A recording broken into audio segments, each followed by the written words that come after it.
Hello and welcome to my channel. I'm Paolo Trianni and I'm going to do a review on Space Ops VR. Space Ops VR. Now I'm doing an unscripted review. I'm not going to write anything down too much because the game is fairly short, so and priced accordingly because it's short. But yeah, I'm going to start with graphics. I think the graphics of this game, Space Ops VR, is pretty damn good, if I'm going to be honest. I think that it's actually a pretty good looking game. I think the creatures are pretty good looking. I think the textures are pretty good looking. When you're in the metal parts, it looks a bit flat, but even then it's a little bit of dirt on it, scratches on it by the looks of it. And you know, I kind of understand the metal parts being that way though. But the floor and stuff is pretty good. The trees and the layouts, I think they did pretty well with that. The design as well, like when you're shooting and the splattering of the green gunk that you just saw then, and you know, and the umph of the guns as well when you're shooting them, they feel pretty good. When I first played this, now I'm going to be going off track if I start talking about that. So yeah, the graphics I would definitely give a high, like friggin' 7 out of 10, because it's pretty decent. It is pretty decent, probably even an 8. Gameplay. Now this is what I was going to talk about. Gameplay. When I first started playing this, I felt it was a bit clunky and it didn't feel right. Holding the gun still doesn't feel right. The tracking when you bring the gun up will be lost on the Rift S, but you don't have to hold the gun up because it's literally, you know, it's got a crosshair on the HUD. And if you hate, that's one thing as well, going back to the graphics, if you hate a HUD being there, like, well, it's just basically a gun HUD, then you're not going to like it, because I know some people don't like a HUD. You might, I'm not too sure if you can turn it off in the settings, I didn't check. But it didn't bother me. And the gameplay, like now, it feels a bit different. It feels the more you play it, the feel of it feels okay. You know, it feels like it's quite smooth, and you shooting's perfectly fine, and you can actually probably lay a lot of headshots quite easily. And everything. There is one major downside to the gameplay, and that is the lack of real players to play with. At the moment, the player count seems to be quite low, because I can never seem to find anyone when I'm going into a skirmish. I'm always playing against a bot. Thank God there is bots though, so you know, you don't have to play against anyone. You can play against bots and just chill out. And I think it is a good game to chill out to. You know, it's because you're not really playing competitively, really, because you're playing against a bot. It doesn't really matter. And when there's a real player there, you feel more compelled to try to win, which is the whole point of the thing. But it means that now you can chill out a little bit more and play against a bot. Because I don't think you have actually a choice to pick the bot. So when you actually play a game of skirmish, you've either got to play a real player, or if there is no player to play with at the time, then you have to play a bot. So there is that. And it's a trial game. Well, they call it a trial game. It's kind of like a race sort of shooter against like bugs and these people that you get in there as well, these flying sort of teleporting people that I'm trying to shoot at right now in the actual game. But it's me getting a text message, sorry. The general idea is there's 2 teams, either 1 versus 1 or 2 versus 2, I believe, that you go down a line and you shoot lots of like enemies, like I just said. You do little challenges like shooting out these power parts of this to open up to the next area, step on stuff to open up the next area, finish off all the enemies in that area, and also do little tiny acrobatic challenges or labyrinth challenges. I believe there's only 2 maps, but there is probably 5, I'm not entirely sure, 5 or 6 maybe, of variants, challenges of those maps, so they're slightly laid out differently.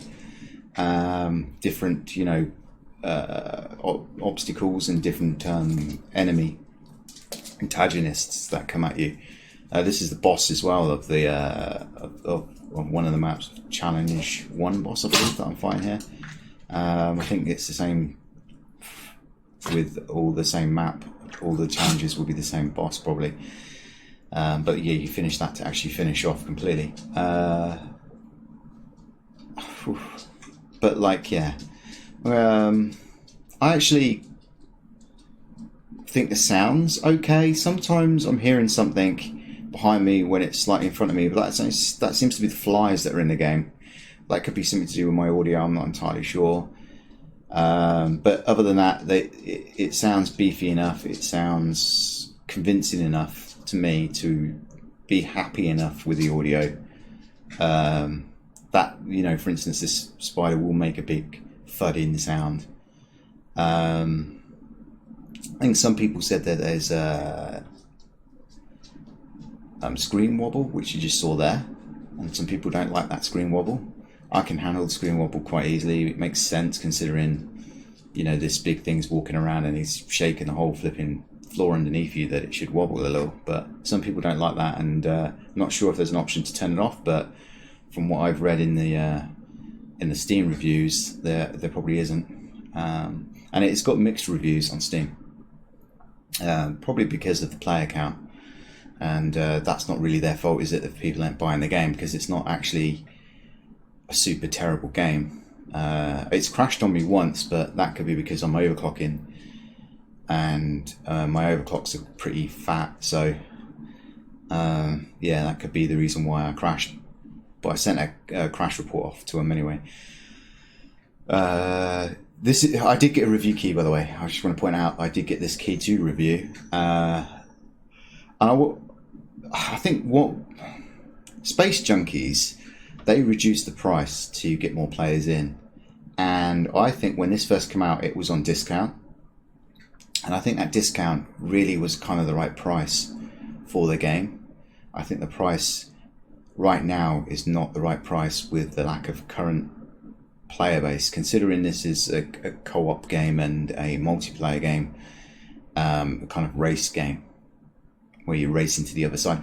I think that, you know, it's, you know, a lot of people kind of want that competitive. I don't mind chilling out to it, but if I was going to buy a chill game like this, I don't know if I probably would wait for a sale to come on before I bought it. But it's definitely not one of the crap games that go into Steam. It is anywhere near that. You know, there's so much rubbish that you can go through on Steam, and it just be so disappointing that you're so thankful that there's a refund system on Steam. But you know, this ain't one of them. This is definitely it feels like it's got better quality, it's got nice sound, it's got nice shooting mechanics. I believe you can get up to 4 normal guns, including the pistol you start with and the assault rifle that you start with, which I'm using right in here, and then you get 4 heavy guns, which no doubt is going to be like a minigun, a rocket launcher type things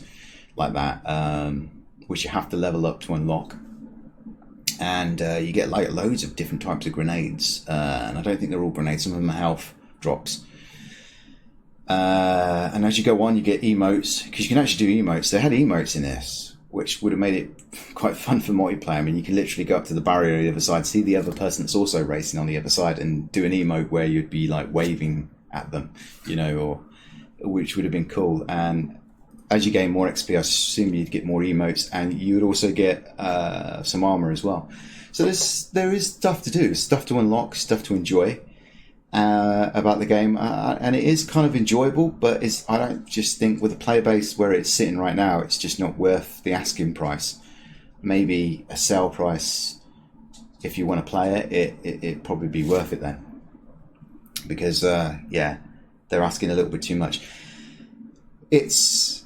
It's uncanny how you feel like you're in Starship Troopers when you're playing it. It's really weird, because when I think in this actual Let's Play video that I'm in the background here, that's actually showing, is me doing a Let's Play, and if you want to watch that, you can see that up there somewhere. And then I said that it's like Serious Sam and a mix of sort of Halo with a gun feel. And I read in a review somewhere, it was ages ago actually, when this game first came out, I think, that somebody pointed out that it was like Starship Troopers. And I was like, I can see the resemblance to Starship Troopers, but no, I don't know. But and then the more you play it, you kind of like, yeah, it kind of gives you a little feeling, especially when you get more antagonists coming at you. It's fantastic feeling. You know, you do feel like you're getting swamped, and I think this is the closest thing to Starship Troopers I've played in VR. It's actually quite nice. So, do I recommend the game? Well, I've said it about a million times already. I think the game is definitely worth buying if you want to play this genre and you're not too concerned that you'd probably be playing against a bot right now. When a sale comes on, if I think they should probably reduce the price to bring in more people. Maybe have a few more sales or something to bring in more people. I think that a lower price, like the first price they had when it first came up, which was about £8 for the people in the UK. I don't know what that would be. That'd be less in dollars, wouldn't it? And that'd be more in euros. So give or take an extra 1 or 2 from that. I think that would have been a very, very convincingly good price to have. I'd love to see this game come out on the Quest. So developers, if you're watching this, the Quest is probably the best place for you to put this game right now. If you polish this game on the Quest, I'm not saying it's not polished now, I'm saying it's polished, but I mean, obviously a lot of people have to downgrade to get it to run on the Quest. But I'm kind of hoping that you can sort of do the best you can in that respect and get it on the Quest. I think that this would be a must-buy for anyone, and I would say literally it'd be a must-buy for everyone. I don't think there'll be a reviewer that I know, from VR 365 or Nafy or something like that wouldn't say that this wouldn't be cool on the Quest. It would definitely be absolutely amazing. So wait for a sale if you're concerned. If you're not concerned about playing with bots or something, get it now. You might not have to play with bots. I just noticed my green screen was a bit crap. It's really shit weather today. It's humid. It's super humid. It's like 23°C humid, but no sun. It's all chemtrailed to hell out there. It's got that little thin cloud, like where it was once a chemtrail, and then it thins out to this thin, rubbish, cloudy kind of crap that comes over the sky. So there's no sun, so it's quite dark. Hot, sticky, but dark. So yeah, definitely get this if it's up your alley and you don't mind playing with bots. But wait for a sale if you're worried about it. But even if you're worried about it, you can get it because Steam does have a good refund policy, and if it's not up your alley, I'm sure they'll refund you. But it's definitely worth taking a punt on. Yeah, I would take a punt on it. Good game. Gets a thumbs up from me. Thank you for watching. If you like what you've seen here, please give me a thumbs up. If you don't like what you see here, then find that button. Please subscribe and hit the bell if you want to watch more videos like this. Also, I love you long time. Ciao.